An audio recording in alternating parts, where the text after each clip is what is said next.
এখন শিবরাত্রির দিনে কিছু মনে করবেন না, আপনার যে বাবাকে বেলপাতা দেন, কি কি বার বেলপাতা দেওয়া যায় না? সোমবার দিন দেওয়া যায় না, চতুর্থীর দিন দেওয়া যায় না, অষ্টমীর দিন দেওয়া যায় না, নবমীর দিন দেওয়া যায় না, চতুর্দশীর দিন দেওয়া যায় না, এবং সংক্রান্তির দিন বাবা শিবকে বেলপাতা দেওয়া যায় না। ভালো করে শুনে নেবেন, পরে কিন্তু ফাঁকি গেলে আর কিছু পাবেন না। ইউটিউবের মাধ্যমে এইদিকে ইউটিউবের মাধ্যমে, ও মাসি ইউটিউবের মাধ্যমে পরে পাবেন। এখন শুনে নিন, আগামী কত তারিখ হচ্ছে? আগামী মনে হচ্ছে কয়েকদিন পরে, হ্যাঁ হ্যাঁ, 3রা ফাল্গুন কি হচ্ছে? 2রা ফাল্গুন শিবরাত্রি হচ্ছে। সবাই লক্ষ্য করুন। তাহলে কি কি বার পাতা তুলতে পাওয়া যায় না মায়েরা, জোরে বলুন। একটা হচ্ছে চতুর্থীর দিন, একটি অষ্টমীর দিন, একটি নবমীর দিন, একটি চতুর্দশীর দিন, একটি সংক্রান্তির দিন, একটি সোমবার দিন। আগের দিন তুলে রাখবেন জলে ভিজিয়ে, পরের দিন বাবা শিবকে বেলপাতাটা দেবেন। এইদিকে মায়েরা, বেলপাতা যে বাবাকে দেবেন, কিছু মনে করবেন না, বাবার কিন্তু বেলপাতা চাইতে একটা প্রিয় জিনিস আছে, যেটা দিলে বাবা খুব খুশি হয়। বলবো না, বাদ দিয়ে দেবো। এবছর বলবো না, 2-4 বছর পরে আবার এসে একবার বলে যাবে। দেখুন, আমরা চটিকে কত ভালোবাসি তার প্রমাণ আসলে বুঝতে পারবেন। চটিকে আমরা কত ভালোবাসি, চটি পায়ে যেমন যাই সেরকম কত দেখবেন, যে উঠবে সে চটিকে দেখবেন আপনারা কি নিয়ে যায়। আবার অনেকে দেখবেন চাদরের ভেতরে চটিকে, চটি তুই কত আরো পায়ে চোখে বলে, এটা আসলে দেখতে পাবেন আপনারা। যিনি গেলেন তিনি ঘরে গিয়ে বলবেন সবই ভালো করলেন, আমাকে গন্ডগোল করলেন না। না, আপনাকে দিয়ে দেখালাম। যেটা বলুন রাধে রাধে, একটু যেটা বলুন, আরো জোরসে বলনা পড়েগা, আরো জোরসে বলনা পড়েগা। আচ্ছা মায়েরা, কিছু মনে করবেন না, বাবা শিব শ্মশানে, বলবো পরে বলবো কি কি ভুল লাগে। বাবা শিব শ্মশানে থাকে কেন? বাবা শিব কিন্তু না, বাবা শিব অনেকগুলো কারণ আছে। একটা কারণ বলি, নতুন কারণ। বাবা শিব রাম নাম শুনতে ভালোবাসে, কারণ রামের ভক্ত তো রামের মন্দিরে গিয়ে চুপচাপ বাবা বসে আছে সকাল থেকে সন্ধ্যে পর্যন্ত। সবাই বলছে জয় শ্রীরাম জয় শ্রীরাম, জয় রাম জয় রাম জয় রাম, বলিয়ে শ্রী রামচন্দ্র ভগবান কি, রামচন্দ্র ভগবান কি করছে। তখন বাবা বলছে খুব খুশি, মন্দিরে বসে থাকবো। কিন্তু সন্ধ্যাবেলায় মন্দিরে তালা লেগে যাচ্ছে, আর কেউ আসছে না, বাবা শুনতে পাচ্ছে না, বলছে এখানে থাকবো না। সকাল থেকে সন্ধ্যে পর্যন্ত সবাই ভগবান রামের নাম করে, তারপর করে না। হঠাৎ দেখতে পেলো, মানে আমাদের দিকে মৃতদেহ নিয়ে গেলে বড় হরি হরি বল বলে তো, কিন্তু দেখবেন বেনারস কাশিতে গেলে ওদিকে দেখবেন মৃতদেহ নিয়ে গেলে কি বলে, রাম নাম সত্য হ্যাঁ, রাম নাম সত্য হ্যাঁ, রাম নাম সত্য হ্যাঁ। এখন বাবা শিব দেখছে 4 কাহারে কাঁধে নিয়ে চলে যাচ্ছে মৃতদেহ, রাম নাম সত্য হ্যাঁ সত্য হ্যাঁ বলে। কোথায় যাচ্ছে দেখি তো, বেনারসে। যত জায়গায় মরা পড়ে বেনারসি কোন দিকে যদি যান দেখবেন 24 ঘন্টার মধ্যে কোনো সময় চিতা নিচ্ছে না। দেখে নেবেন আপনারা, কোনোদিন বেনারসে যাবেন 24 ঘন্টার মধ্যে কোনো সময় চিতা নেবে না, একটা না একটা চিতা জ্বলছে। বাবা শিব বললো তাহলে আর দরকার নেই, আমি শ্মশান ঘাটে থেকে যাই, কেন এখানে রাম নাম শুনতে পাবো, রাম নাম সত্য হ্যাঁ রাম নাম। বাবা তখন থেকে শ্মশান ঘাটেই নিতাই গৌর হরি বল বলে রয়ে গেলেন। আচ্ছা, একটা কারণ বলি, আর শিব চতুর্দশী করলে কি লাভ আছে? বলছে আগে একজন ব্যাদ ছিল, সেই ব্যাদ মায়েরা সেই ব্যাদ কিন্তু সকাল থেকে সন্ধ্যে পর্যন্ত শিকার করতে যেত। একদিন কতগুলো পশু শিকার করে বনের মধ্যে গভীর অন্ধকার হয়ে গেল, ঘরে যেতে পারলো না। এখন পশু শিকার করে একটা গাছের উপরে চেপে বসলো। সেই গাছটার নাম কি? বেল গাছ। আশ্চর্য ব্যাপার, বেল গাছের নিচে ছিল একটা শিবলিঙ্গ, আর সেদিনটা ছিল শিব চতুর্দশী। সারাদিন ব্যাদ কিছুই খায় নাই, বেল গাছের উপরে চুপচাপ বসে আছে অন্ধকারে। কেন? বিভিন্ন পশু ডাক দিচ্ছে, যদি খেয়ে ফেলে আক্রমণ করে, চুপচাপ শুয়ে আছে। হঠাৎ শিশিরে ভেজা একটা পাতা ওই তার হাতে ঠেকেছিল, তার হাত থেকে বাবা শিবের মাথায় পড়ল। শিব চতুর্দশী হয়ে গেল।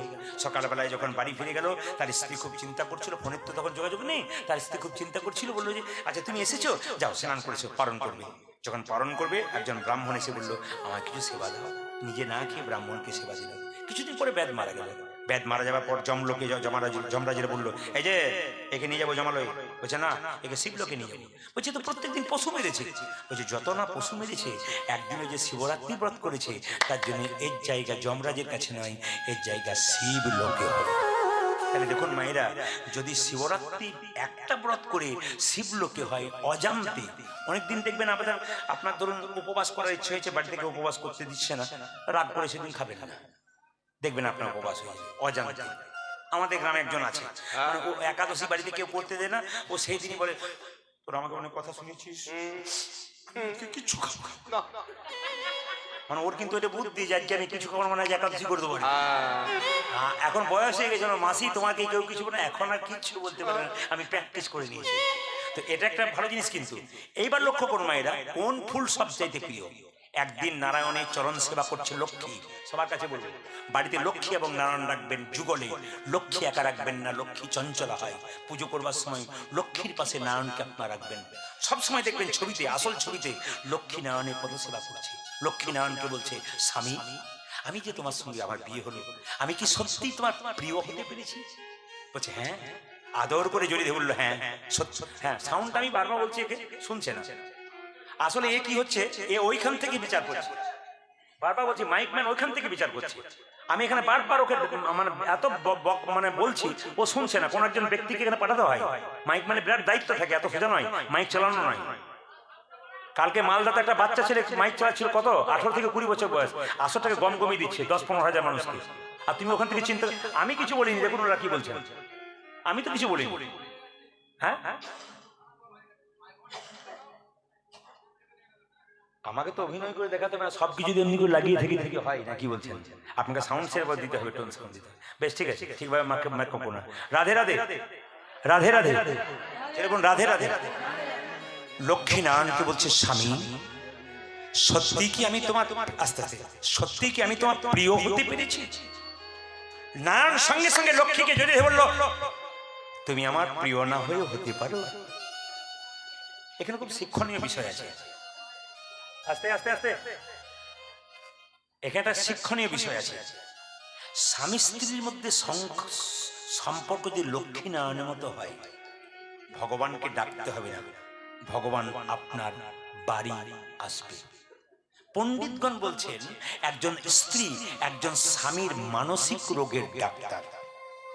কিরকম? অনেক স্বামীকে দেখেছি কুপথে, অন্য পথে, খারাপ পথে চলে গেছে, স্ত্রী তার ভালোবাসার দ্বারা, প্রেমের দ্বারা, ভক্তির দ্বারা তাকে সোজা পথে এনেছে। মানসিক রোগের ডাক্তার। স্বামী যদি সারাদিন পরিশ্রম করতে যায়, সন্ধ্যাবেলায় বাড়ি ফেরে, তার ক্লান্তি দূর হয় স্ত্রীর সেবার দ্বারা। স্বামী হচ্ছে হাতের মতো, স্ত্রী হচ্ছে চোখের মতো। হাত যদি ব্যথা পায় চোখ কাঁদবে, আর চোখ যদি কাঁদে হাত তার জল মুছে দেবে। এরকম সম্পর্ক থাকলে সংসার সুখের। রাধে রাধে। কথাগুলো অমৃতের মতো কথা। যদি বলেন বলতে, তাহলে বলবো, না বাদ দিয়ে দেবো। যে একবার শুনবে সে বলবে রাত্রি হোক তবু শুনবে। কিন্তু ওই লোকগুলোকে আমার ভয় লাগছে, অন্য কিছু ব্যাপার। বলবো তো না, কি বলছি? রাধা রানী কি, শ্যাম সুন্দর কি। ও মায়েরা সবাই তাকান, স্বামী স্ত্রীর সম্পর্ক কেমন? জীব এবং দাঁতের মতো। আমার কথা নয়, প্রদীপ পালের কথা নয়, বড় বড় মহাজনদের। জীব এবং দাঁতের মতো। কেন বলুন তো? জীব থাকবে পেছনে, দাঁত থাকবে সামনে। স্বামী হচ্ছে দাঁত, জীব হচ্ছে স্ত্রী, তিনি পেছনে। আপনাদের হাওড়াতে নাই, অন্য জায়গাতে জীব লক লক করে, দাঁত তার। কিছু বুঝলেন? কিছু বুঝলেন? দাদারা হারে হারে বুঝছে আজকে। ওনারা বলছেন ঠিক লাইনে আছেন, আপনি ঠিক বলে যান, অসুবিধা নেই। আমরা বললেই গন্ডগোল, আপনি বলে যান যদি কিছু হয়। না না, বলে দেখি। অনেক জায়গাতে কীর্তনের বায়না করে আমাকে বলে কি, আপনার ফাঁকা আছে দাদা? বললাম আপনি মহিলা, পুরুষ নাই? ওরা সব বোকা, 1 নম্বর বোকা, কথা বলতে পারে না, তাই আমাকে বলছে। বাবারে, কিছু মনে করবেন না। জীব কিন্তু সবসময় পেছনে থাকবে, দাঁত সামনে থাকবে। কেন? যদি কেউ আঘাত করে তবে দাঁত আঘাত নেবে, জীবকে আঘাত দিতে দেবে না। স্বামীর কর্তব্য এইটাই, স্ত্রীকে আঘাত দিতে দেয় না, নিজে আঘাত পায়। কিন্তু মায়েরা, স্বামীর যদি স্ত্রী কোনো দোষ দেখে, তাহলে খুঁচে খুঁচে দোষটাকে নষ্ট করে। কিরকম? যদি দাঁত হয় স্বামী, স্ত্রী হয় জীব, আর দাঁতের মধ্যে যদি কিছু কিছু লেগে যায়, তখন দেখবেন জীব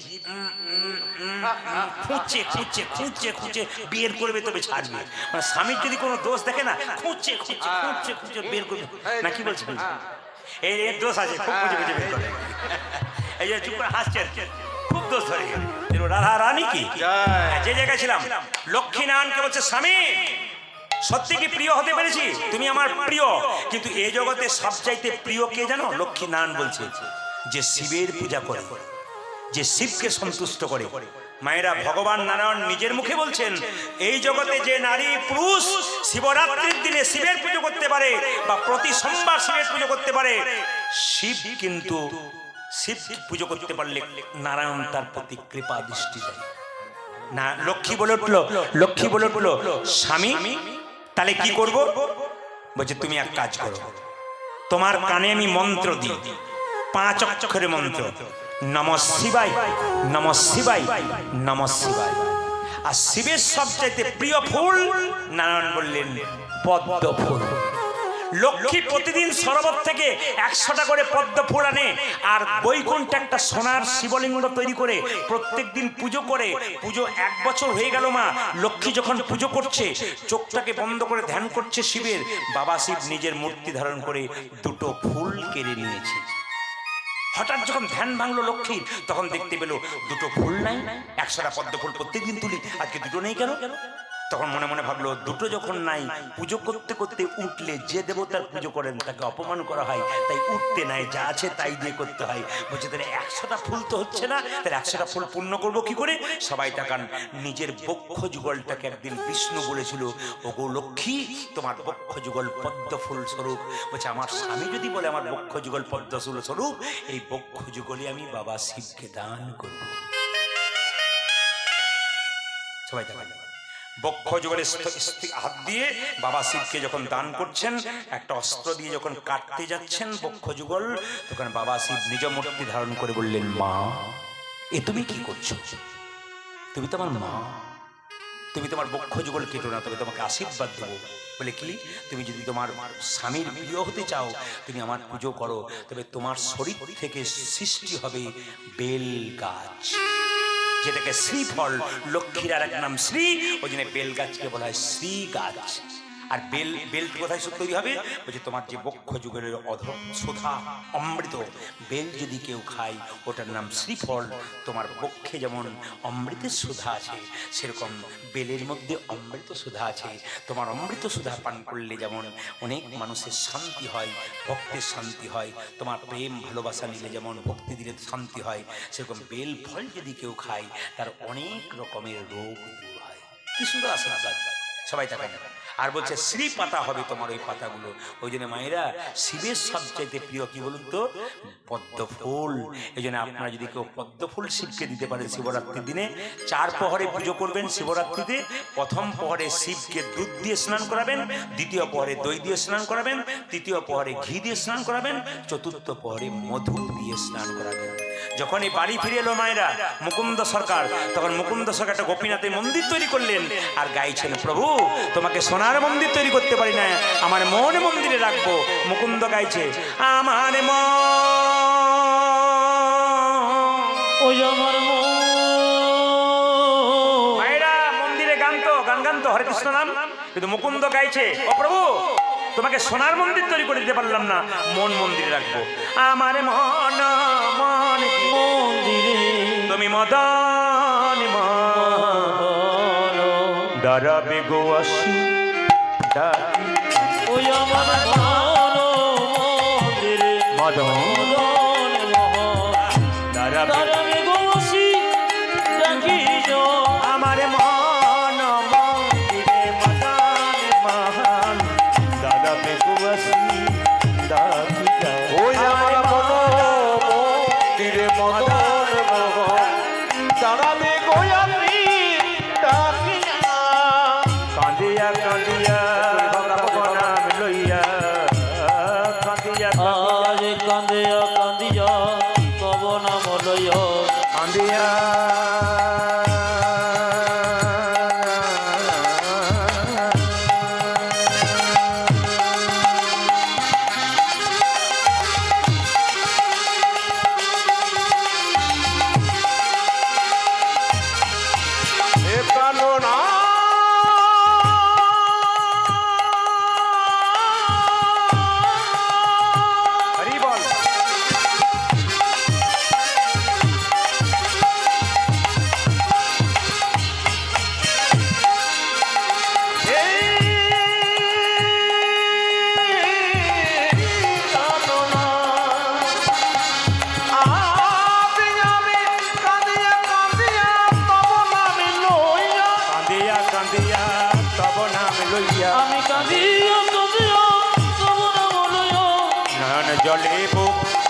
ভাসাইয়া আমি কাঁদিয়া কাঁদিয়া আমার মন মন্দিরে মদান মোহন যারা দেখো আসি আমার মন মন্দিরে মদন মোহন তারা দেবসী ডাকিল। যদি কেউ মালদা জেলা যান, আমার বাবারা ভাইরা জানেন মালদাতে গৌর বলে একটা জায়গা আছে। যারা শিক্ষিত ব্যক্তি ইতিহাস পড়েছেন, মালদাতে গৌর বলে একটা জায়গা আছে। ওখানে নবাব হোসেন শাহ ছিল, মায়েরা মালদাতে নবাব হোসেন শাহ। তো নবাব হোসেন শাহ পেটের যন্ত্রণা হয়েছিল, কোনো মতে ভালো হচ্ছিল না। একবার মুকুন্দের কাছে এলো মায়েরা, প্রচুর লোক মুকুন্দ সরকারের দরজায় দাঁড়িয়ে আছে। হঠাৎ করে মুকুন্দ বলে উঠলো, এই যে তোমাদের মধ্যে সবচাইতে গরিবকে সে আগে এসো। নবাব হোসেন শাহ বললো, বাবা আমি সবচাইতে ফকির। নবাবকে একজন বুদ্ধি দিয়েছে, তুমি যদি পেটের রোগ ভালো করতে চাও তোমাকে ফকির সেজে যেতে হবে। এত বড় বাংলার নবাব ফকির সেজে এসেছে। এই যে তোমাদের মতো গরিবকে আমি, কি নাম? আমার নাম হোসেন ফকির। দেখি দেখি দেখি দেখি দেখি জামাটা খোলো তো। নবাব মনে মনে ভাবছে, জামা আমি খুলবো, পেটের রোগ যদি ভালো না হয় তো দেখবে কে এসেছে। আরে কি ভাবছো, জামা খোলো। নবাব যেন জামাটা খুলেছে, অমনি মুকুন্দ বলল, এবার মাটির বারান্দাতে গড়াগড়ি দাও। নবাব মনে মনে ভাবছে, কালের কাল বর্ষাকাল, হরিণে যাতে বাঘের গাল, নিহাত বেকায়দায় করেছি বলি, যদি আমার পেটের রোগ ভালো না হয়। আরে ভাবছো কি, গড়াগড়ি দাও। যেই না নবাব হোসেন শাহ ফকির সেজে ধোলায় গড়াগড়ি দিয়েছে, অমনি চমকে উঠে বললো, কবিরাজ। বলে কি? আমি যেই না ধোলাই গড়াগড়ি দিলাম, আমার অর্ধেকটা পেটের রোগ ভালো হয়ে গেল। মুকুন্দ বলল, সবাইকে দিদি একটু পড়ে গেছে, তোমার কাজে লেগে গেছে। না মা, ভক্ত পদ ধুলিয়ার ভক্ত পদ জল, ভক্ত পদ জল, ভক্ত ভক্ত শেষ হয় তিন মহা। তিন মহা। প্রত্যেকটি জেলায় জেলায় একটা অভিজ্ঞতা আছে। আপনাদের জেলার কীর্তন আলাদা, অন্য জেলায় কীর্তন আলাদা। উত্তর দিনাজপুর, মালদা, নদীয়াতে যদি গান করতে যাওয়া যায়, যদি কোনোদিন যান আপনাদের আত্মীয় থাকে, দেখবেন যখন কীর্তন শেষ হয় না, সব মেয়েরা, সব ছেলেরা, সব বাবারা একবার ধুলোতে গড়াগড়ি দেবে, তারপর যাবে। কীর্তন শেষ হবে তো ধুলোতে গড়াগড়ি দেবে, একবার ধুলোতে তিরপল উঠিয়ে ধুলোতে গড়াগড়ি দেবে, তারপর যাবে। তা আমি কীর্তন করতে গেছি নদীয়াতে, 3 জন মেয়ে কলকাতা থেকে এসেছে কীর্তন শুনতে। দেখতে পাচ্ছি ওনারা 3 জনে কিন্তু কীর্তন এসে গড়াগড়ি দিচ্ছে। জিজ্ঞেস করলাম, আপনার শাড়িটা ময়লা হয়ে যাবে না? উনি বলছেন, আপনার কীর্তনে শুনেছি স্বামীর যদি 10টা কাপড়ের দোকান থাকে, যখন চিতাতে দেবে 1টা কাপড়ও সঙ্গে দেবে না। ময়লা হলে তো কি আছে, গোবিন্দের নামে হোক। এমন আপনি কি করেন? শুনলে চমকে যাবেন। উনি বলছেন, আমি কলকাতার কোন এক কলেজের প্রফেসর।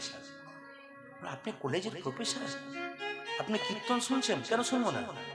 আমার স্বামী প্রসাদ ভোজি, আমি প্রসাদ ভোজি। আমার স্বামী একজন হাই স্কুলের শিক্ষক, তিনি প্রসাদ ভোজি, আমি প্রসাদ ভোজি, দুজনে প্রসাদ ভোজি আমরা। বাহ, আমরা, আপনি তো আমার চেয়ে ছোট না হতেন, আপনাকে একটা প্রণাম করতাম।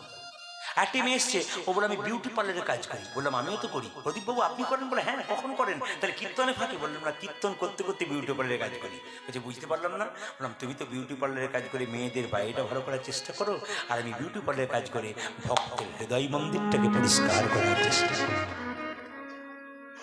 ভক্তপদ ধুলিয়ার ভক্ত পদ জল, ভক্ত ভক্ত শেষ হয় তিন মহাবল।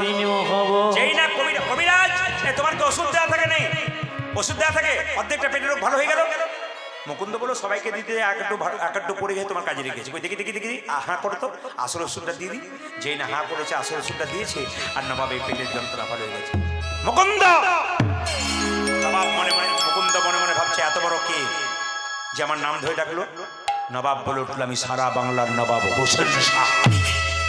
নবাব আপনি? হ্যাঁ, তোমাকে পরীক্ষা করতে এসেছিলাম, তুমি কত বড় কবিরাজ। এখানে তোমাকে থাকা যাবে না, তুমি চলে যাও। বলে, কোথায়? আমার সঙ্গে মালদাতে। তুমি মুসলমান, আমি হিন্দু, তোমার বাড়ি যাবো কেমন করি? রাত্রিবেলায় মহাপ্রভু মন্দিরে কেঁদে কেঁদে বলছে, প্রভু বলে দাও, প্রভু বলে দাও।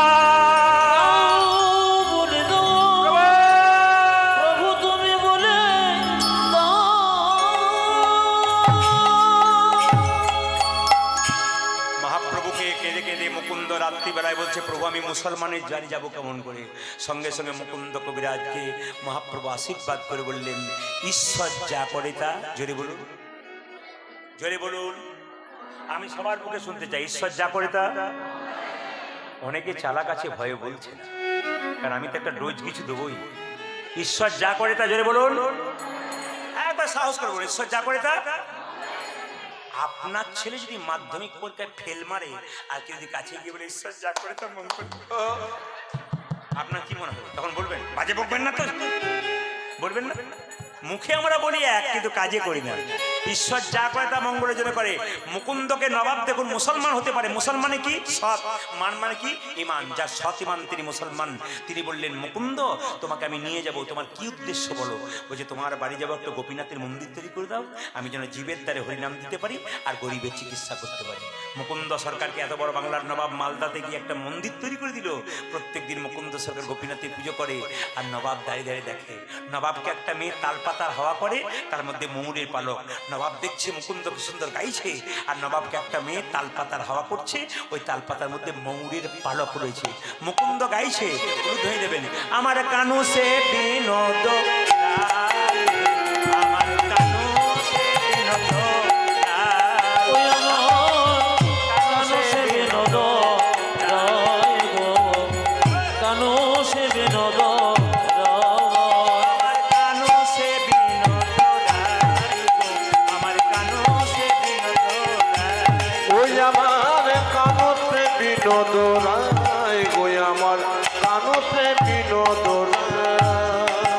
বিনোদ চূড়াই বিনোদ বরিহা, বিনোদ চূড়াই বিনোদ বরিহা, বিনোদ চূড়াই বিনোদ বরিহা, আরে বিনোদ চড়াই বিনোদ বলিহায়। বরিহা বরিহা বিনোদ জুড়িছে তাই গো। আমার বিনোদ জুড়েছে তবর, আমার কানো সে বিনোদ রায় গো, কানো সে বিনোদ তবর। ওই আর কানতে বিনোদ রায় গো, কানতে বিনোদ রায়। বিনোদ ললাটে বিনোদ তিলক, বিনোদ বিনোদ সাজে গো। আজ বিনোদ লোলাটে বিনোদ তিলক, বিনোদ বিনোদ সাজে গো। ললাটে বিনোদ তিলক, বিনোদ বিনোদ সাজে গো। ওই বিনোদ ললাটে বিনোদ তিলক, বিনোদ বিনোদ সাজে গো। বিনোদয় ধরে বিনোদ মুরলী, আজ বিনোদয় ধরে বিনোদ মুরলী, বিনোদয় ধরে।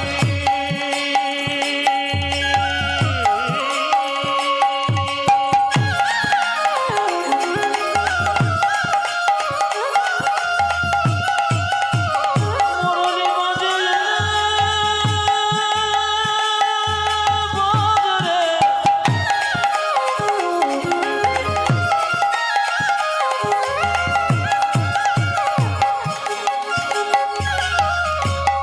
মধুর মধুর সরে বাজরে,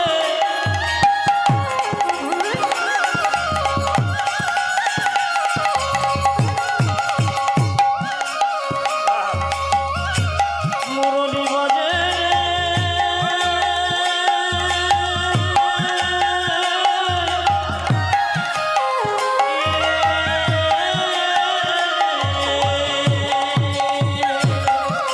বিনোদয় ধরে বিনোদ উদয় বিনোদয় ধরে বিনোদ মুরলী, বিনোদ বিনোদ বাজে গো। বিনোদ বিনোদ বলে আমার কানো সে বিনোদ রায় গো, কানো সে বিনোদ রায়। ওই আমার কানতে আজ কানো সে বিনোদ রায়। হ্যালো করে দাও, হ্যালো করে দাও, হ্যালো করে দাও। হল দিচ্ছ কেন? হ্যালো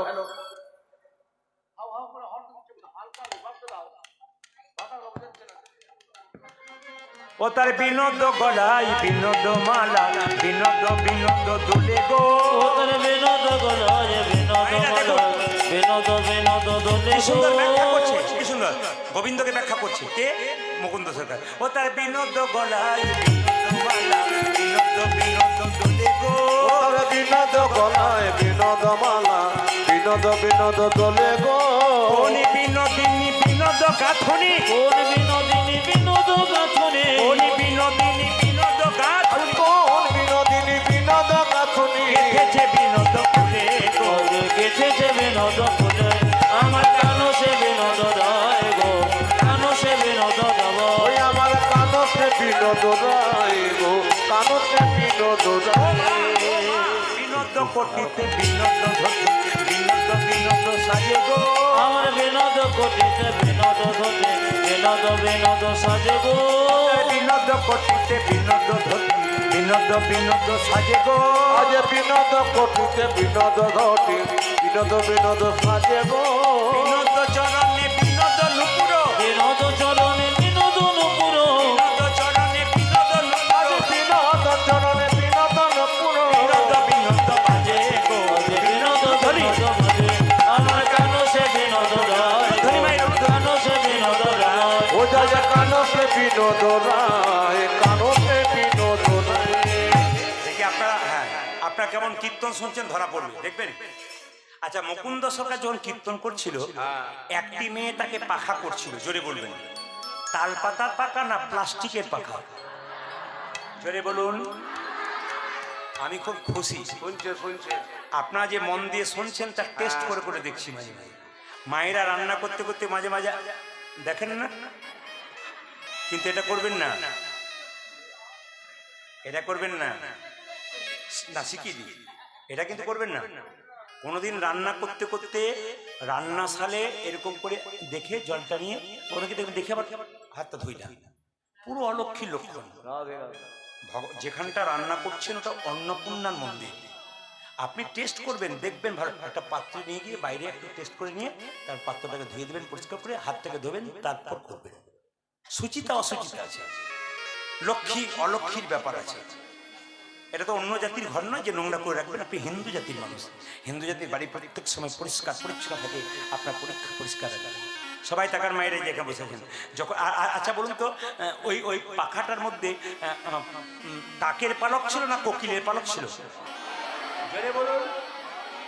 ময়ূরের পালক ছিল। বাহ। আচ্ছা মায়েরা কীর্তন করতে করতে যেই না মুকুন্দ ডেকেছে, এই আমাদের নবাব ডেকেছে, মুকুন্দ। মুকুন্দ নবাবের দিকে তাকিয়েছে আর ময়ূরের পালকগুলোকে দেখে, হে কৃষ্ণ কৃষ্ণ করুণা করুণা কর, তুমি করুণা করো।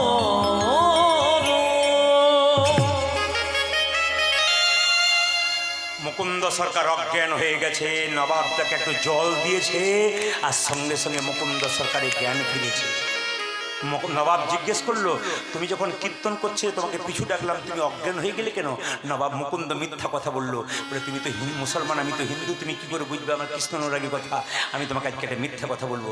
নবাব, আমি সারা বাংলা চিকিৎসা করি, আমার সারা বাংলা চিকিৎসা করি, আমার একটা রোগ আছে, মৃগীর বেড়া মাছ। নবাব বলে উঠলো, তুমি হয়তো জানো আমার রাজ্যে একটা নিয়ম আছে, যে মিথ্যা কথা বলে তার জিভটাকে ছেড়ে দিই। তবে তুমি যেহেতু আমার পেটের রোগ ভালো করেছো, আমি তোমাকে কিচ্ছু করবো না। তোমার যদি মৃগী রোগ থাকবে, তুমি যখন অজ্ঞান হয়ে গেছিলে কৃষ্ণ বলে কাঁদছিলে কেন? তোমার যদি মৃগী রোগ থাকবে, তুমি যখন অজ্ঞান হয়ে গেছিলে তোমার চোখ থেকে জল পড়ছিল কেন? মুকুন্দ সরকারকে দেখে দিয়ে বললো, নবাব আমার অপরাধ হয়ে গেছে। নবাব বলল, অপরাধ তোমার হয়নি, আমার হয়েছে। তোমার মতো কৃষ্ণ ভক্তকে আমি কেনা গোলাম মনে করে ভুল করেছি। যারা কৃষ্ণ ভক্ত হয় কারো কেনা গোলাম মনে হয় না, তারা ভগবানের দাস হয়। ও মুকুন্দ, আমার যদি পেটে কোনোদিন যন্ত্র হয় তুমি দেখে যেও, আমি তোমাকে আশীর্বাদ করছি না, গোটা শ্রীখণ্ডটা আমি তোমার নামে লিখে দিলাম। ঈশ্বর যা করে তা, যেটা বলুন, গোটা শ্রীখণ্ডটা তো আমার নামে লিখে দিলাম। তোমার তো অভাব ছিল, যাও। নবাব বলো, গোটা শ্রীখণ্ড তোমার নামে রইল, যাও যাও, তুমি গোটা শ্রীখণ্ড ভোগ করো। মুকুন্দ সরকার বলছে, তাহলে আমি বাড়ি ফিরে যাই? বলে হ্যাঁ যাই। সুন্দর করে মুকুন্দ আসছে, যশোদার দুলা যশোদার দোল তুমি বজের তুমি ব্রজের রাখো বৃন্দাবন মন, তুমি যশোদারি দোল ব্রজের বৃন্দাবন মন হরে। তুমি যশোদার দুলা বজের রাখা বৃন্দাবন মন হরি। ও তুমি যশোদান দোলা ব্রজের রাখা বৃন্দাবন ঘন হরে। গোপীজন বল্লভ রাধিকা রামনা, গোপীজন বল্লভ রাধিকা রমণ, গোপীজন বল্লভ রাধিকা রামনা, গোপীজন বল্লভ রাধিকা রমণ। গোপীজন বল্লভ রাধিকা রামনা, গোপীজন বল্লভ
দুলাল ব্রজের বৃন্দাবন মনোহরি ও তুমি যশোদার দুলাল ব্রজের রাখাল বৃন্দাবন ঘন হারি। ওই গো ঘরণী মায়েরা, স্বামী এলেন স্ত্রীর কাছে। বহুদিন স্ত্রীর কাছ থেকে চলে গেছে, স্ত্রী কাঁদছে, স্বামী যেদিন থেকে তুমি চলে গেছে আমি জিভটা জ্বালা করে, হাতগুলো জ্বালা করে, পাগুলো জ্বালা করে, আমি খেতে পারি না, কেন এমন হয়? মুকুন্দ সরকার, মায়েরা, মুকুন্দ সরকার চিকিৎসা করতে করতে অহংকার হয়ে গেল। আপনারা এইটুকু আসর দেখছেন, আস্তে আস্তে আপনার আজকে রাত্রিতে এইটুকু আসর দেখছেন, আমিও দেখছি, জায়গাটা ছোট, কিন্তু আমাদের আসর আপনারা কতটা দেখেছেন জানি না। আমি যতগুলো আসরে যাই 10 থেকে 12,000 মানুষ হয়। আমি কয়েকদিন আগে আসামে ছিলাম, করিমগঞ্জে, এদেরকে জিজ্ঞেস করুন 20,000 মানুষ বাইরে, 20,000 ভেতরে, এত মানুষ, 50-100টা পুলিশে মানে ঠিক রাখতে পারছে না, এত মানুষ সব ইউটিউব দেখে চলে এসেছে। তবু ওই ভিড়ের মধ্যে চাপা পড়ে যাবে, তার মধ্যে দাঁড়িয়ে দাঁড়িয়ে কীর্তন শুনছে, পাশের মধ্যে হেলান দিয়ে দিয়ে। তা আপনাদের কাছে একটা নিবেদন রাখতে চাই, মুকুন্দ মানে যদি কারো ভেতর আমি যদি মনে করি আমাকে দেখবে যেন এত লোক এসছে, অহংকার যদি ভেতরে ঢুকে যায়, গোবিন্দ নিতাই গৌর হরিবল করে দেবে, যেন প্রেম জাগে। আমি যখন কীর্তন করতে যাই, এত এত ভক্ত আমাকে ভালোবাসে, আমি তখন মনে মনে ভাবি, প্রভু আমি যেন এদেরকে কিছু আনন্দ দিতে পারি, যেন কিছু শিক্ষা দিতে পারি। কিন্তু মুকুন্দ সরকার চিকিৎসা করতে তো অহংকার হয়ে গেল, আমি সারা বাংলার কবিরাজ, আমার নাম মুকুন্দ সরকার, ভগবান বলো দ্বারা তোকে দেখাচ্ছি মজা, তোর স্ত্রীর শরীরে এমন রোগ দেবো তুই ধরতে পারিস কিনা দেখি। স্ত্রী বললো, স্বামী আমার চোখ জ্বালা করে, দেখি তোমার চোখ দেখি, আমার জিভ জ্বালা করে, দেখি তোমার জিভ দেখি, আমার হাত জ্বালা করে, দেখি তোমার হাত দেখি, আমার পা জ্বালা করে, দেখি তোমার পা দেখি। আমি সারা বাংলা চিকিৎসা করি, আমার স্ত্রী রোগ ধরতে পারছি না, কারণ রাত্রিবেলায় মহাপ্রভু মন্দিরে কেঁদে কেঁদে বসে, প্রভু আমায় বলে দা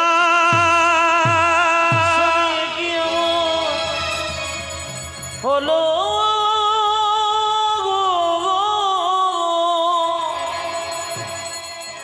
কুন্দ সরকার জিজ্ঞেস করছে, বলে দাও আমি রোগ ধরতে পারছি না।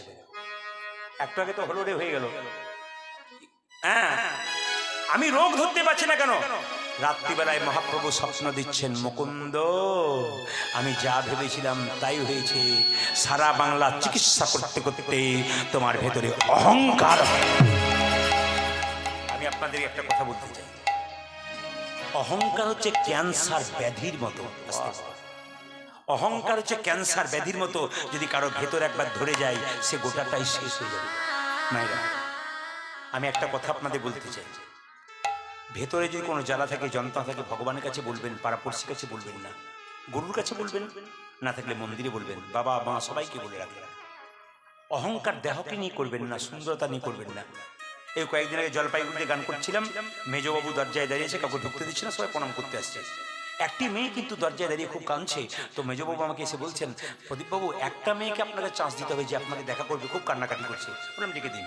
মেয়েটির বয়স 25 বছর, সুন্দর ছোট ছোট চুল, বিয়ে হয়েছে, স্মৃতি টকবগে সিঁদুর। মেয়েটি এসেছে, চোখের তলায় কালি কালি দাগ পড়ে গেছে।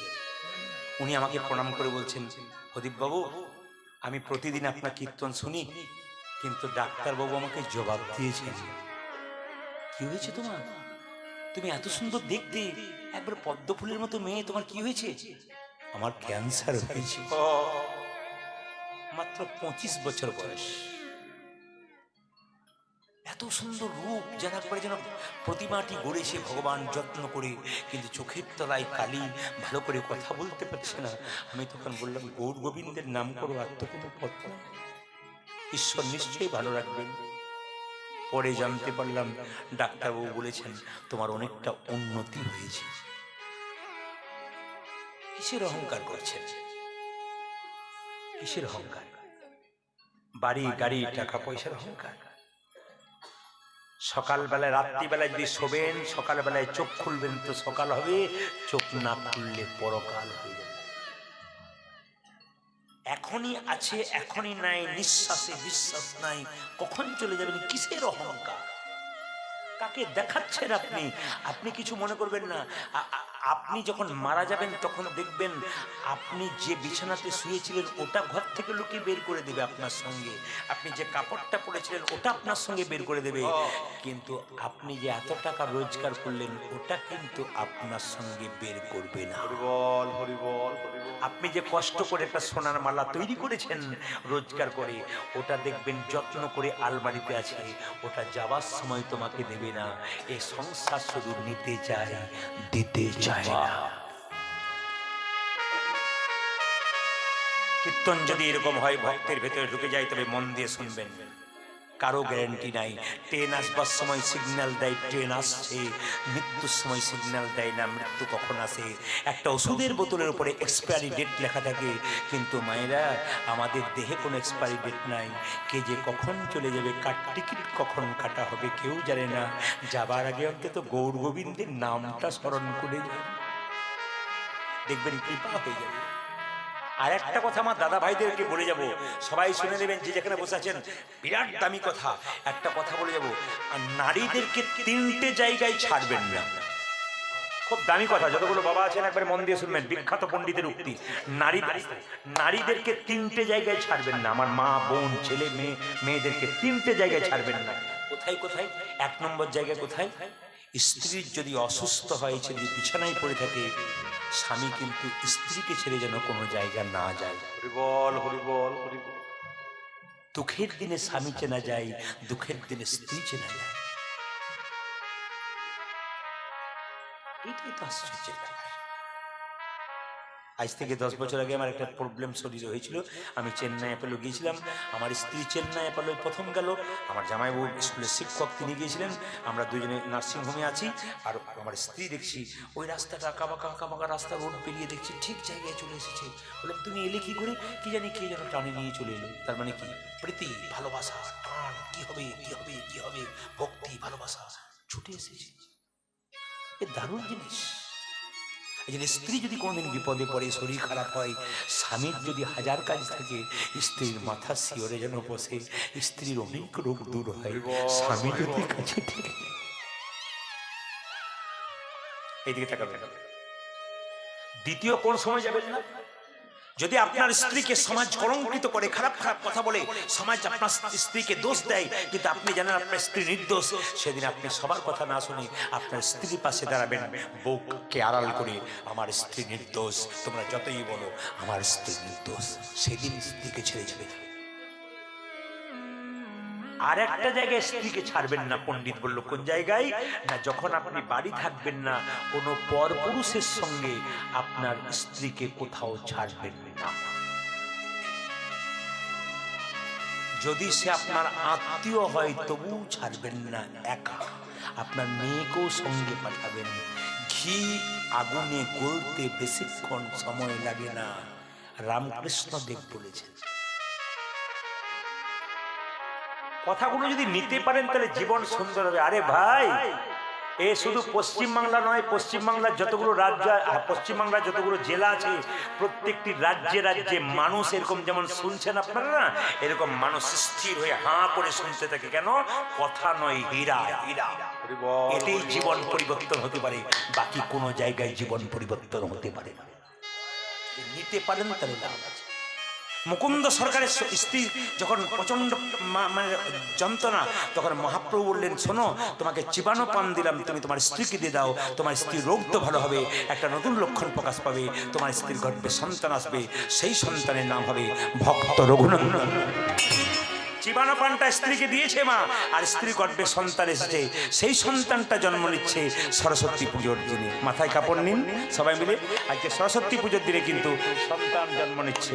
সবাই তাকান, সরস্বতী পুজোর দিনে সন্তান জন্ম নিচ্ছে কিভাবে? সবাই আহা হেন কালে জন্মিল শির ঘুনন্দন, হেন কালে জনমিল শির ঘুনন্দন, হেন কালে জন্মিল শির ঘুনন্দন, হেন কালে জন্মিল শির ঘুনন্দন, মুকুন্দ দাসেরি তাহা আনন্দিত, আজ মুকুন্দ দাসেরি তাহা আনন্দিত, মুকুন্দ দাসেরি তাহা আনন্দিত। কি পুজোর দিনে ছেলে হলো যারা বলুন? লক্ষ্মী পুজো। লক্ষ্মী পুজোর দিনে। ভাগ্যে আপনারা এসেছেন, আমি ভুলে গেছিলাম। কি পুজো দিনে মায়েরা? সরস্বতী পুজো। আর যেই না পুজো করছে কবিরাজ, একজন মেয়ে গিয়ে বললো, কবিরাজ তুমি তো পুজো করছো, সুখবর। বলে কি? তোমার ছেলে হয়েছে। আমার ছেলে সরস্বতী পুজো দিনে আনন্দ ধরে না, আনন্দ ধরে না, আনন্দ ধরে না, তাদের আনন্দ ধরে না। মুকুন্দ দাসের মনে আনন্দ ধরে না, আমার মুকুন্দ দাসের মনে আনন্দ ধরে না, মুকুন্দ দাসের মনে পুত্রের বদন হেরে, মুকুন্দ দাসের আজ মনে, পুত্র বদনে হেরে, মুকুন্দ দাসের মনে, দেখো পুত্র বদনে হেরে, মুকুন্দ দাসের মনে, দেখো পুত্র বদনে হেরে, মুকুন্দ দাসের দেখো মনে, পুত্র বদনে হেরে আনন্দ ধরে না। মুকুন্দ দাসের আজ আনন্দিত ওরা যে মুকুন্দ ধরে আজি আনন্দিত মন। আচ্ছা মায়েরা বলুন, ছেলে হলে বেশি আনন্দ হয় না মেয়ে হলে বেশি আনন্দ হয়? দুইটে মেয়ে ছেলে। আচ্ছা কিছু মনে করবেন না, আস্তে আস্তে। এটা কিন্তু খুব দোষের ব্যাপার, শুধু আপনার নয়, কেন জানি না সব জায়গাতে বলি ছেলে হলে বেশি আনন্দ, মেয়ে হলে, মায়েরা খালি বলে ছেলে হলে। আর ছেলে যে বয়স হলে ঘাড়ে লাফিয়ে পালিয়ে যাচ্ছে, এটার দিকে তাকাচ্ছে না। কিন্তু একজন পণ্ডিত বলছেন, আমি সেদিন পড়ছিলাম এক জায়গাতে ফেসবুকে, একজন বলছেন যে একটা ছেলে একটা মেয়ে দুটোই জন্ম নিল, কারো একটা ছেলে একটা মেয়ে, বলছে ছেলের প্রতি যদি 10,000 টাকা খরচ করো তাহলে মেয়ের প্রতি 20,000 টাকা খরচ বলে। কেন ডবল? কেন না, একটা ছেলে যদি একটা বংশের প্রদীপ হয়, একটা মেয়ের দুটো বংশের প্রদীপ। একটা মেয়ে কেন বলুন তো? একটা ছেলে একটা বংশের নাম উদ্ধার করবে, কিন্তু মেয়েরা বাবার বংশ উদ্ধার করবে, আর মেয়ের মায়ের বংশ উদ্ধার করবে। একটা ছোট্ট প্রমাণ দিন, আপনি শুনবেন তাহলে বলে দিন। আপনি যেমন শিক্ষা দেবেন আপনার বাচ্চাকে, আপনার ছেলে কিন্তু সেরকম। এইদিকে একটা 18 বছরের মেয়ের বিয়ে হয়ে গেল, মা কি এইদিকে একটা 18 বছর, আস্তে, একটা 18 বছরের মেয়ের বিয়ে হয়ে গেল, মেয়েটি কাঁদছে, মা তোমাদের ছেড়ে থাকতে পারবো না। মা বলছে, খুকি চিন্তা করিস না, তোর বাবাকে না মাসে মাসে পাঠিয়ে দেবো। না মা, বাবাকে ছেড়ে তোমাকে ছেড়ে থাকতে পারবো না। একটা কথা শোন। বলে কি? শ্বশুর বাড়ি যাবি, শ্বশুর শাশুড়িকে প্রণাম করবি, ভক্তি করবি, দেখিস বাবা যেন ভালো ব্যবহার করিস, খারাপ ব্যবহার করিস না। বলে কোনো চিন্তা নেই মা, করবো। শ্বশুর বাড়ি গেল, 1 সপ্তাহের মধ্যে ঝগড়া শুরু করবে। না না, তারপর শুনবেন কি হবে, শুনলে চমকে যাবেন, এটাই তো মজা। কথার মধ্যে পেঁচ আছে আর কথার মধ্যে মানে যুক্তি আছে। দেখুন, 1 সপ্তাহের মধ্যে ঝগড়া শুরু করে দিল। ছেলের বাবা ফোন করে বলছে, আপনার মেয়েকে কেমন পাঠালেন? ও মেয়ে তো এসে ঝগড়া করছে। মেয়ে যখন অষ্টমঙ্গলা করে এলো, বাবা বলছে, খুকি তোকে পুঁই পুঁই করে বললাম কানে, ঝগড়া করিস না, ঝগড়া করিস না। তোর মা বললাম, আমি বললাম, তুই ঝগড়া করলি কেন? মেয়েটি বলছে, বাবা 18 বছর ধরে বাড়িতে যেটা শিখলাম সেইটাই তো ওখানে করলাম। বলে বুঝলাম না। বলছে, তুমি ঠাকুমার দাদুর সঙ্গে 18 বছর শুধু ঝগড়া করেছো, আমি তো ঝগড়া শিখেছি, ভালো কিছু শিখি নাই, ওইটাই করে দেখি। আমি কি বললাম? কথাতে জাদু আছে। আমি কি বলেছি আপনাদের? কথাতে জাদু আছে। দিলে বুঝে নেবেন যে কি ডোজ আমি দিয়ে গেলাম। কি তবে আপনারা যেভাবে এটে সেটে বসছেন, তাতে আমি সিদ্ধান্ত নিচ্ছি আমি 3টে পর্যন্ত গান করবো। রাজি আছেন?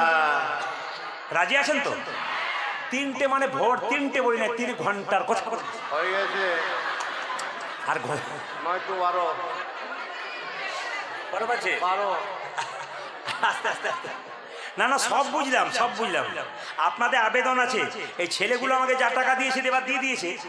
এবার যে গানটা আমি করবো 9টা থেকে 12টা, 3 ঘন্টা হয়ে গেছে। এবার যেটা করবো আপনারা দেবেন, তা রাধে রাধে। আপনাদের কিছু দেবেন, রাধে রাধে বলুন, রাধে রাধে, রাধে রাধে, রাধে রাধে। মায়েরা বাচ্চা ছেলে জন্ম নিল, কি করলো মায়েরা? মধু কেনার পয়সা নাই, 2 কানে শোনা গেল মধুর হরিনাম, আজ 2 কানে শোনা গেল মধুর হরিনাম, 2 কানে শোনা গেল মধুর হরিনাম, ওরে দুই কানে শোনা গেল মধুর হরিনাম, হরিনামে শোনা মধুর হরিনামে শোনালো, হরিনামে শোনা হরিনামে শোনালো, সারে কথা শোনা লাগে হরিনামে শোনালো, সংসারে কথা শোনার আগে হরিনামে শোনালো, সারে কথা শোনা লাগে নাম ময়দা হো, সংসারে কথা শোনার আগে নাম মাইরে হলো, কথা শোনার আগে নাম মাইরে হলো, নাম মাইরে হলো, নাম মাইরে হলো, সংসারে কথা শোনার আগে হরিনামে শোনালো, আজ 2 কানে শোনা গেল মধুর হরিনাম। ওটা যে দুই কানে শোনাইলো মধুর হরিনাম। ও মায়েরা এই যে দেখান। এইবার বলছে মা সরস্বতী পুজোর দিনে পুজো হলো, তাহলে ছেলে হলো, আপনার কি বলবেন? আশীর্বাদ করো। ইঞ্জিনিয়ার হোক, ডাক্তার হোক, মাস্টার হোক, উনি কি বললেন? ওগো মা তুমি এক কাজ করো, আশীর্বাদে করো মা, আশীর্বাদে করো মা, আশীর্বাদে করো মা, আশীর্বাদে করো মা, কি যেন ভাগবতে পড়তে পারে আশীর্বাদে করো, যেন ভাগবতে পড়তে পারে আশীর্বাদে করো, যেন সংকীর্তন গাইতে পারে আশীর্বাদে করো, ও যেন সংকীর্তন গাইতে পারে আশীর্বাদে করো মা। ভাগবতে পড়তে পারে হরি হরি হরি যেন সংকীর্তন গাইতে পারে আজে হরি হরি হরি বলে, ভাগবতে পড়তে পারে আজে হরি হরি হরি বলে, সংকীর্তন গাইতে পারে হরি হরি হরি বলে, ভাগবতে পড়তে পারে আজে হরি হরি হরি আমি বলে, সংকীর্তন গাইতে পারে আশীর্বাদে করো মা। দুই গানে শোনা যেন মধু বলিল ও যে তুই কানে শোনাইল মধুর বলিল। মায়েরা সবাই লক্ষ্য করুন, যিনি এলেন আমাদের মানে মুকুন্দ সাহের ছেলে, তার নাম রাখা হলো রঘুনন্দন। তিনি কে? কামদেব মদন। পদকর্তা বললেন পদের মাধ্যমে, ইনি কামদেব মদন। আহা ব্রজের অনঙ্গ ধরিয়া অঙ্গ। ব্রজের অনঙ্গ ধরিয়া অঙ্গ। দেখুন এখানে যারা আমার বয়স্ক বাবারা আছেন, তারা মাথাটা নাড়াচ্ছেন, পেছনে নয়। কেন? ওনারা অনেক দিন আগে থেকে কীর্তন শুনছেন, তো ওনারা পদাবলী শোনেন। ওই যে যখনই গাইছে তখন ওনাদের মাথাটা নড়ছে। কেন? ওনাদের এগুলো শুনে অভ্যাস আছে ছোট থেকে। এই জন্য সবাই লক্ষ্য করুন, পদাবলীও গাইতে হয়। ওগো ব্রজের অনঙ্গ ধরিয়া অঙ্গ। উড়াই ব্রজের অনঙ্গ ধরিয়া অঙ্গ। গৌরে আওলা গৌর সঙ্গ। আমার গৌরী আমন গৌর সঙ্গ। গৌরে আওলা গৌর সঙ্গ। ও যে গৌরী যাওয়াল গৌর সঙ্গ। পতি ভূষণ ভকতবে। আমার ভকতি ভূষণ ভকতবে। ভকতি ভূষণ ভকতবে। ও যে ভকতি ভূষণ ভকতবে। ও যে লীলাই মহিল আপনবে। আজ বিনয়ী মহিল আপনাবে। সোনার নূপুর রাতুল পায়। ও যে সোনার নমর রাতুল পায়ে। সোনার নূপুর রাতুল পায়। আমার সোনার করোনা তোলবা। ঘরে শরণ লইলু তাই।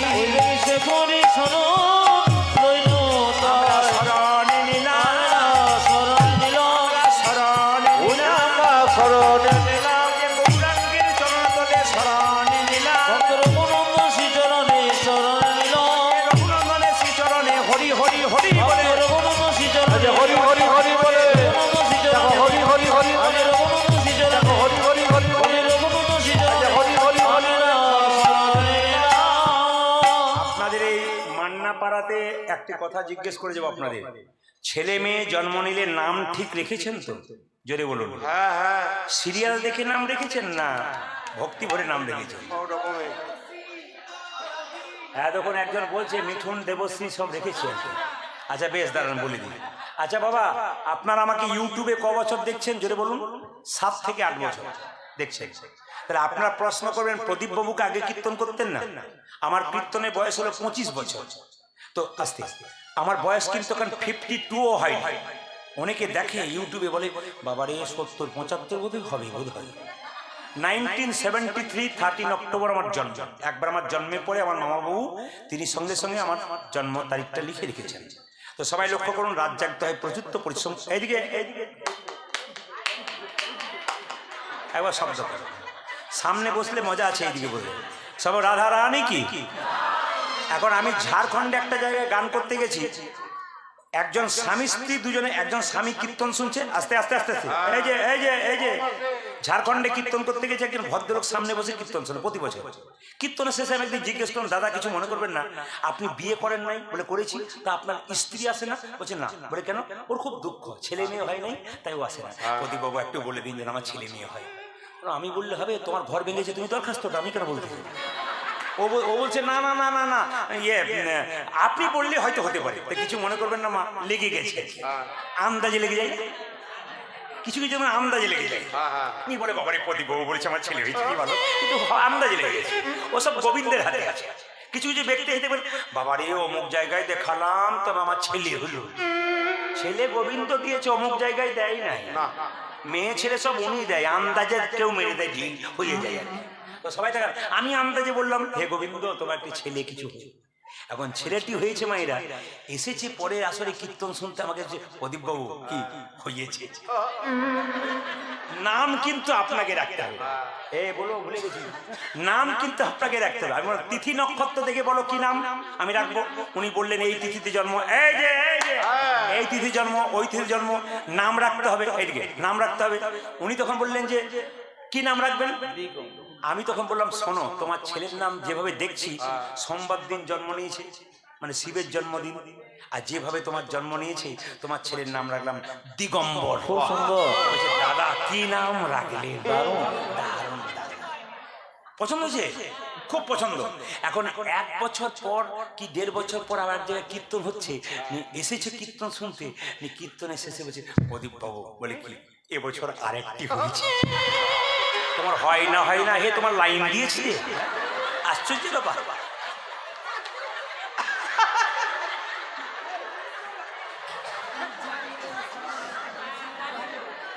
কীর্তনে কীর্তনে কি রস আছে বুঝতে পারছেন তো? এই যদি বলি আমি ভোর 4টে মধ্যে রেখে দেবো, সবগুলো বসিয়ে রেখে দেবো, কিন্তু কি করবেন, অতটা বোকা আমি নই না না, যে 4টে পর্যন্ত বসাবো। পরে আবার যেতে হবে। ডোজ দিয়ে যাবো, পরে আবার কাল যেতে হবে এক জায়গা থেকে। সব জায়গাতে এইরকম হয় আর কি। হ্যাঁ, মালদাতে 3.5 ঘন্টা করে আসর দেয়, তো যখন 3.5 দল এসে দাঁড়িয়ে আছে, তো মেয়েরা বলে পরে নামবেন, পরে নামবেন, ওনাকে করতে দিন, পরে নামবেন।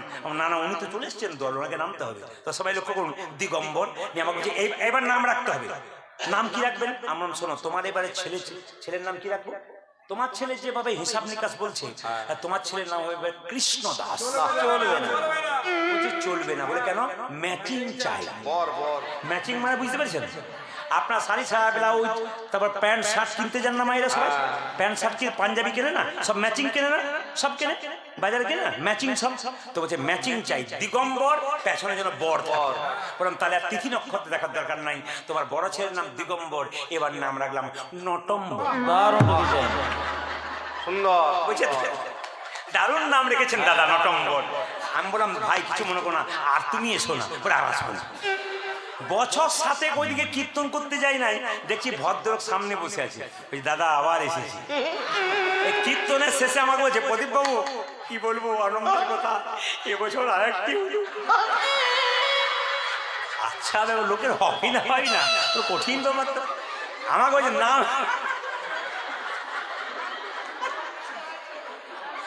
কীর্তনে যে কি রস আছে বাবা, যারা বয়স্ক আছে তারাও হাসছে, বলতে মজা আছে।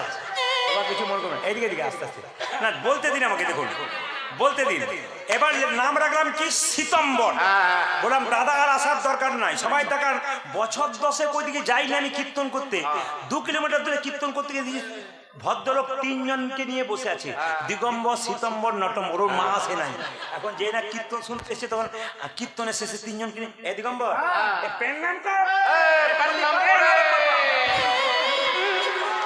আরে সীতম্বর ওখানে বসে আছে। আচ্ছা আচ্ছা, বেশ, ক্যামেরা করছে, বেশ বেশ। মায়েরা দিগম্বর, নটম্বর, সীতম্বর। এইবার আমি বললাম আপনার স্ত্রীকে আসা উচিত ছিল। বলছে কি করে আসবে, আতুর ঘরে আছে। বললাম কেন? এবার একসঙ্গে 2টো হয়েছে। বাবারে, তুমি যে 5 পাণ্ডবের বাপ হে, 3টে আর 2টো মানে 5টা 5। বলছে নাম আপনাকে রাখতে হবে। বললাম নাম আমার আর মনে নাই, ম্যাচিং আমার নাই। আমি গাড়িতে চেপে গেছি, গাড়ি টানাটানি করছে, নাম রাখতে হবে। এমন শোনো, দিগম্বর, নটম্বর, সীতম্বর। এবার তোমার ছেলের নাম রাখলাম নভেম্বর আর ডিসেম্বর। কি করবেন? আমি পারলাম না, বলে দিলাম আর কি, যে রাধা রানী কি, শ্যাম সুন্দর কি। এই ছোট্ট ছেলের নাম হলো রঘুনন্দন। তিনি গাইতে লাগলেন, সবাই মিলে হাত তুলে গান। একসঙ্গে একসঙ্গে একসঙ্গে।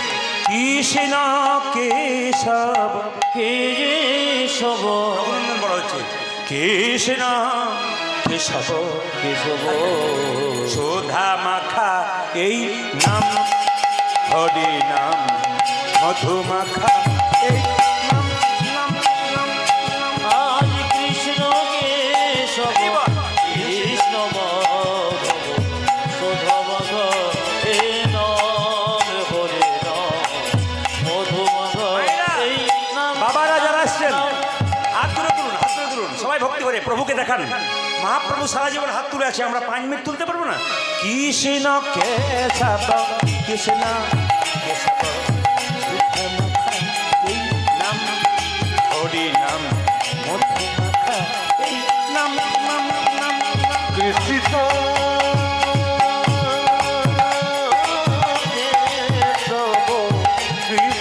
এ প্রভু সুধা মাখা এই নাম হরি হরি নাম মধু মাখা এই নাম এই নাম জপ হলো আপনারে এই নাম জপ হলো আপনারে এই নাম জপ হলো আপনারে হরি বল। এই হরি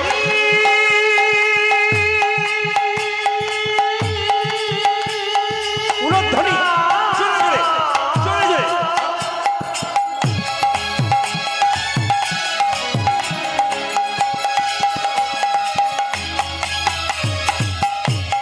এই মধু মাখা হরি বল।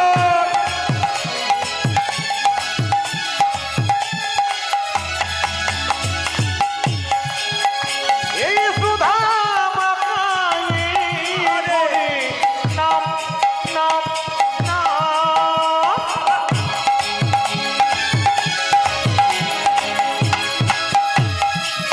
এই নামে যে বা করে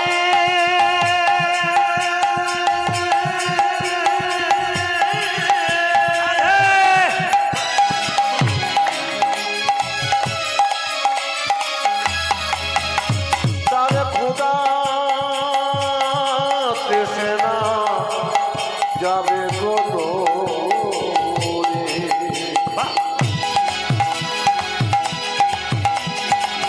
এই মধুমাখানা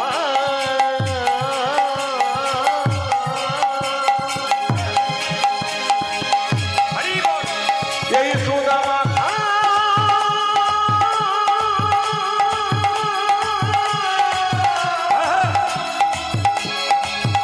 হরি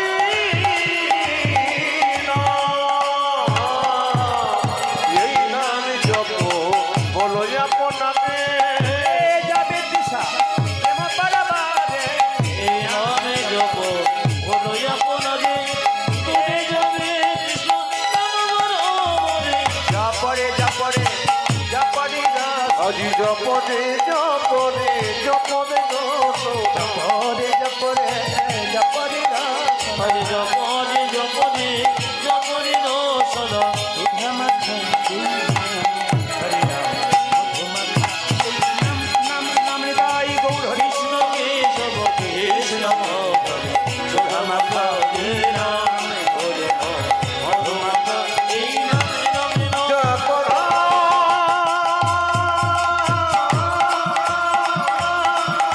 হরি বল। কৃষ্ণ নাম হরে এই হরি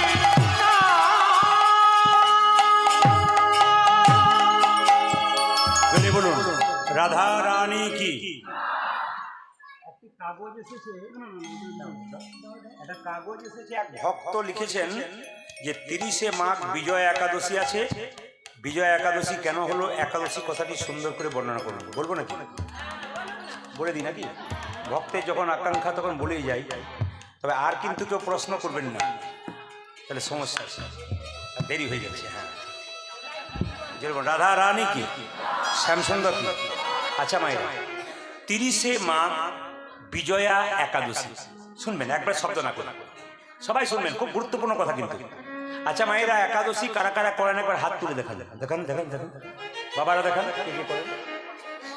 বেশ বেশ বেশ বেশ বেশ, বাবারা কেউ করেন? বাহ, ভেরি গুড, সুন্দর। দাদা করেন ওখানে ভেতরে, বাবা করেন, সুন্দর সুন্দর সুন্দর, প্রণাম আপনাদের চলে যান। বেশ, নামান নামান নামান।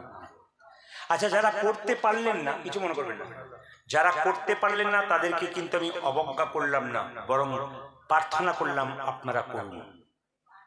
মহাপ্রভু এই শিক্ষা দেয় নাই যে যারা করে নাই তাদেরকে অবজ্ঞা করো, তারা যেন করতে পারে তার ব্যবস্থা করেন না। কি বলছেন? ছেলে পড়াশোনা করছে না, তাকে বকাবকি করো, কিন্তু আদর করে বোঝাও তোমাকে অনেক বড় হতে হবে। এইদিকে শব্দ করবেন না, তাহলে বড় যাবে না। 12 মাসে কটা একাদশী জোরে বলুন? 24টা। মুসলিম সমাজে আসতে, মুসলিম সমাজে 30 দিনে 30টি রোজা রাখা হয়।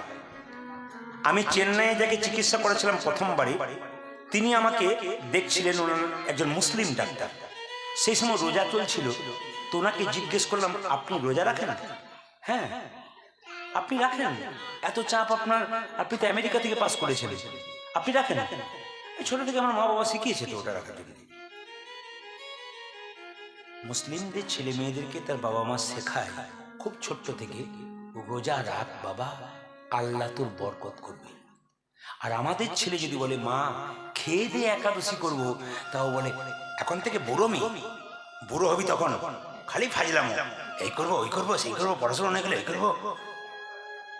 ধ্বংস করা হচ্ছে, জোরে বলুন, ধ্বংস করা হচ্ছে। আমার কথাগুলো বিচার করবেন সব। যদি আপনার শিক্ষিত ব্যক্তি হন তাহলে বিচার করবেন। এইদিকে এইদিকে শুধু মদ খেয়ে রাস্তায় ঘুরে ঘুরে বেড়াবো, মাতলামি করবো, হিন্দু সমাজটাকে নষ্ট করবো, এটা নয়, এটা নয়। আপনাকে জানতে হবে। আমি যেটা চাইছি সেটা শুনবেন। বাচ্চাদেরকে 10 বছর পর থেকে শেখান একাদশী কর। একাদশী করলে কি হবে মা?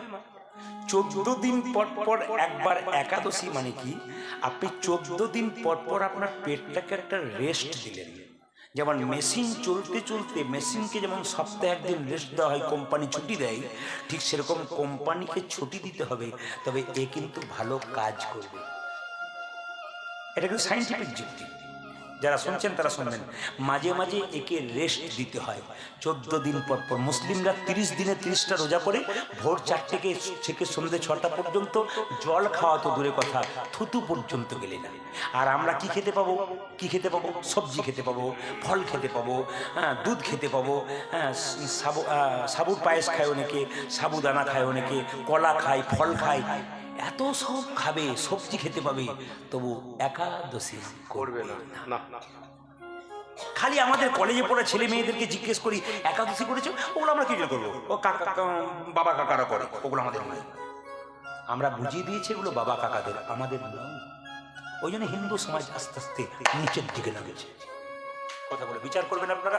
আমার কথাগুলো আমরা নিচের দিকে নামার একটি পথ, আমরা আমাদের ভবিষ্যৎ প্রজন্মকে ধর্ম সম্বন্ধে শেখাই। একটি অন্য ধর্মের মানুষ কিছু মনে করবেন না, খুব কত লজ্জার ব্যাপার শুনবেন, ভালো করে হাসবেন না, কিন্তু হাসির জিনিস কিন্তু হাসবেন না। দুর্গা পুজোর সময় এক জায়গাতে দুর্গা মন্দির গেছি। এখন তো ধরুন দুর্গা পুজো হয় না, এখন তো প্যান্ডেল পুজো হয় না, কি বলছেন? তো প্যান্ডেল পুজো হোক, অসুবিধা নাই। তো প্যান্ডেল দেখতে গেছি, সুন্দর প্যান্ডেল, সাজসজ্জা সব কিছু।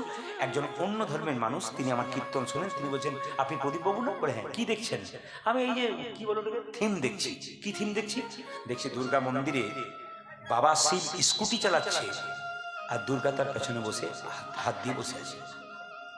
আমাকে উনি বললেন প্রদীপবাবু আপনি তো কীর্তন করেন, আমাকে একটু উত্তর দিন, আপনাদের কোন জায়গাতে শিব স্কুটি চালাচ্ছে আর মা দুর্গা পেছনে হাত দিয়ে আছে? এত অসভ্য, এত নিচের দিকে আমরা নেমে গেছি যে আমাদের আসল ধর্মটাকে আমাদের পরবর্তী প্রজন্মের কাছে নোংরা হিসাবে দেখাচ্ছে। পরবর্তী বাচ্চারা কি মনে করবে যে শিব তাহলে সত্যি স্কুটি চালিয়েছে? এই জন্য তো আমাকে অনেকে প্রশ্ন করে যে শিবলিঙ্গ যে পুজো হয়, আমি তো উত্তর দিদি কেন শিবলিঙ্গ পুজো করা হয়, কিন্তু আমাদের হিন্দুদের অনেক অন্য ধর্মের লোকরা বলে তোদের শিবলিঙ্গ পুজো হয়, মা কালী উলঙ্গ হয়ে পুজো হয়, তোরা কিছুই তোদের কি রে? কিন্তু একবারও উত্তর দিতে পারে না মা কালী কেন উলঙ্গ পুজো করে, কেন শিবলিঙ্গ পুজো করা হয়। কীর্তন শুনতে এই জন্য আসতে হয়, অজানা জিনিসগুলোকে জানবেন, জবাব দিতে পারবেন খুব মুখের উপরে। এই জন্য কীর্তন শুনতে আসা। যে সমস্ত ব্যক্তিরা মন্তব্য করে যে কথা বলে, তাদেরকে কালকে বুঝিয়ে দেবেন যে যতক্ষণ বসলাম কিছু শিখে গেলাম, জীবনে যা শিখি নাই তা শিখে এলাম। আমি ইচ্ছা করলে আজকে সমস্ত শিক্ষা নয়, কিছুটা শিক্ষা আপনাদের দিতে পারি। শুধু বলতে চাই মায়েরা, আপনাদের বাচ্চাদেরকে বলবেন একাদশী কর। ওই মেয়েটা যদি একাদশী করে গোবিন্দচরণে ফুল দেয়, ও যখন বড় হবে না, আস্তে ও যখন বড় হবে না, তখন দেখবেন ওই মেয়েটা রাস্তা দিয়ে যাবে, উল্টো পাল্টা খারাপ কাজ করবার আগে বিবেকটা ধাক্কা দেবে, আমি কৃষ্ণ ভক্ত, আমার মা আমাকে ভজন শিখিয়েছে, আমার মা বাবার চোখে কালি পড়বে না, আমি খারাপ কাজ করব। যার মধ্যে ধর্ম জ্ঞান আছে তার মধ্যে বিবেক আছে। আর যদি আপনার ছেলে মেয়ের মধ্যে ধর্ম জ্ঞান না থাকে, বিবেক জাগবে কোথা থেকে? আপনার বিচার করুন। আপনি বাবা হয়ে মদ খেয়ে রাত্রিবেলায় মাতলামি করছেন ঘরে, আপনার ছেলে আপনার কাছ থেকে শিখছে।